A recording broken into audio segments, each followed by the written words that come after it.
আমি এখন বর্তমানে অবস্থান করছি আমাদের এই প্রজেক্টের ডাইনিং এরিয়াতে। আমাদের এই ডাইনিং এরিয়ার এই পাশের ওয়ালের মধ্যে আমরা করেছি আমাদের ডিনার অর্গানটি। আমাদের ডিনার অর্গানের নিচের পার্টে আমরা কিছু ক্যাবিনেট ব্যবহার করেছি, মিডলের পার্টে আমরা একটা মিরর ব্যবহার করেছি এবং এরই সাথে উপরে আমরা কিছু গ্লাস দিয়ে শেলফ করে দিয়েছি।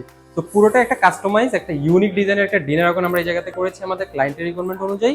এরই সাথে আমাদের লিভিং স্পেস এবং ডাইনিং স্পেস, এই দুটো স্পেসকে বিভক্ত করার জন্য আমরা এখানে একটি ফোল্ডিং ডোর ব্যবহার করেছি।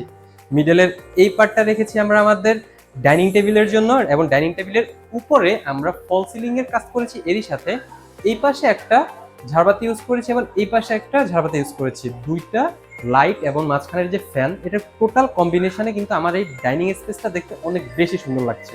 এরই সাথে আমাদের একটু সামনে এদিকে আসলেই আমাদের ডাইনিং স্পেসের বেসিং ইউনিটটা, এবং বেসিং ইউনিটের নিচে আমরা একটা ক্যাবিনেট ব্যবহার করেছি এবং এখানে একটা মিরর ব্যবহার করেছি।